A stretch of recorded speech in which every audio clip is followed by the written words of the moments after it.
Hello, and welcome to the St. Louis Parish Podcast. I'm Andrew Lane, and today I'm joined by Dr. Jennifer Bryson, an American academic and fellow in Catholic Studies at the Ethics and Public Policy Center in Washington, D.C.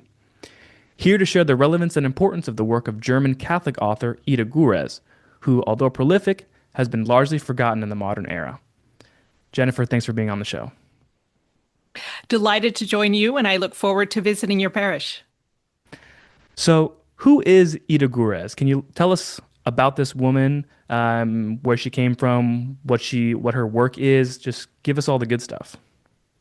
She's most famous as an Austrian Catholic writer. She did most of her work in the early to mid 20th century. She was born in 1901 and died in 1971. So she lived through major world events like World War I, World War II, and also was a very important eyewitness to rapid secularization of society and what happened in the church, both leading up to, during, and in the immediate aftermath of the Second Vatican Council. And she used to be very famous during her lifetime, not only in Germany and Austria, but also already in the 1930s in Great Britain and the US. However, after her death in 1971, she was the kind of voice that those rising to power of the synodal way mindset in the German church didn't want to hear, and she got kind of swept under the carpet and is being rediscovered with just incredible relevance for Catholics today. Mm. And for those who don't know, could you please share your relationship to Ida Görres? Sure. I stumbled on her work while I was doing something very different in my professional life in 2019. I'm a Catholic convert. Also, I had learned German when I was quite young. I was in Austria for a year in high school, and I also studied for 2 semesters in the former East Germany while it was still East Germany. And when I found her in late 2019, it was first through a book on marriage that had been written in 1949. And so because it was written before things got crazy, I thought, oh, maybe it's good. But I'd never heard of the author. And it was hard to find information about her. But I was fascinated by what I began to learn and really fell in love with the work. Okay. Thank you. Could you share a little bit about what Ida Görres has to say about the saints and sanctity specifically? Sure. So she was most famous from the beginning of her work almost for her work on the saints. Okay. Her first book that was published was actually on sanctity, the question of what sanctity is. And she explored the topic by writing a dialogue between 2 modern individuals about Saint Elizabeth of Hungary. And this book, 1932, the same year it was published in German, it was noticed in Great Britain, and it was published in 1932 in English by Sheed and Ward.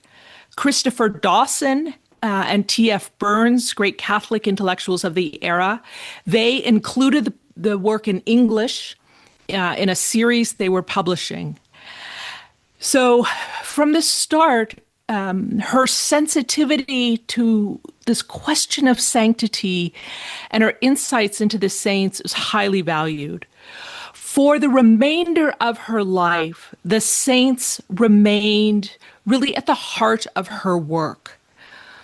Now, before I tell more about that work, I think it's helpful to explain, and I'm going to introduce this in a little more detail when I speak at your parish in April. Well, why was she so interested in the saints? So after years of searching, I finally found an explanation by her, and it's an autobiographical passage that I'm going to share during my talk about how cold and just uninteresting, routine. Her experience as a young child was with her Catholic faith. She was baptized 2 days after she was born, was raised on the family estate of her noble family, but in quite a remote area of the Bohemian forest. And when she was 14 years old in boarding school, she discovered Saint Francis of Assisi. And that changed the trajectory of her entire life. And from then on, she gave her heart, her soul, her time to the church and never looked back. And the way she describes it is like going from a black and white television to color overnight. Wow. And so, with that love and passion she has for realizing that the saints are the ones who bear witness and to whom they bear witness, she considered the saint the most important person in the world. And now think about this. She's writing this in the mid 20th century when more and more scholars are starting to say, oh, those old saint stories, those are just legends. These aren't what the Germans would call scientific works of history. They're not important anymore. We don't need those anymore. We need rigorous factual examination. And Ida Görres comes back and says, no, the saints and the inherited traditions that we have in the Catholic Church about them are a window for us onto not only to God, but she also says that the saint matters so much because the saint is the person in the world who answers the riddle, what it means to be a human being. And I'll explain that more in the talk that I'm preparing. She wrote many essays on a whole variety of saints, Saint Barbara, Saint Stephen, Saint John Henry Newman, many others. And she also wrote several books. Her masterpiece is A Life of Saint Therese of Lisieux, that's available today in English, called The Hidden Face. So it's lovely that this presentation is going to be at the Little Way Café. Incredibly fitting. Yes. She published that in it was either 43 or 44. I think it was 44. The first print run was bombed during the war. Imagine all those years of work and it's gone. Yeah. But it was republished in 1946. And she revised it in 1958 when more information about Saint Therese became available. And that's the revised edition, fortunately, that was translated into English in 1959. And many well-known American Catholic figures have commented on the hidden face. She, in her hagiography, gets very deep into primary source material. She wants to know, who is this person really? She also wrote a book about St. John Henry Newman that she did not publish during her lifetime, but which a great German editor was able to get the papers in the late 90s in this box of papers. And there was actually a whole book on John Henry Newman. And now it's available in English, called John Henry Newman, A Life Sacrificed. And also, the saints play a role for her in literary efforts. She also wrote short stories. And for example, she has a lovely short story about Saint Alexius. Okay. And also a character in there who reflects Saint Veronica. Okay. So throughout her works, the saints are constantly a common thread. And she considers the saints, as I said, really the most important person in the world, and not least of all for the modern person.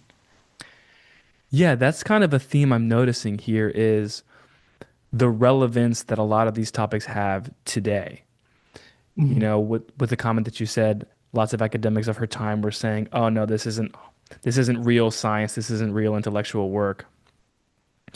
But that didn't stop her.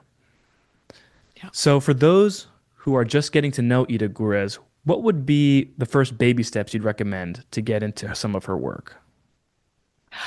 I think that the book Bread Grows in Winter is a good place to start. It contains four essays and two lectures by her from 1967 to 1970. And so each chapter of the book can be read independently. For those who are looking for something to take in more sort of bite-sized pieces.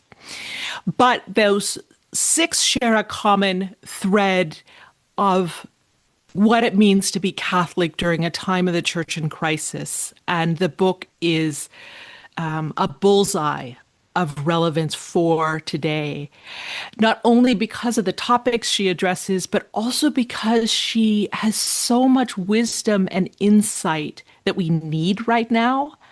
And that's different from sometimes the fast-paced boxing match on social media. Sure. Well, Jennifer, thank you so much for giving us a little bit of insight onto Ida Gurez's life. Very much looking forward to your presentation where we can go a little bit more in depth onto all these topics. Um, but you mentioned where we can find some of Ida Gurez's work. Are there any resources that we can look for to find some more of your work on Ida Gurez?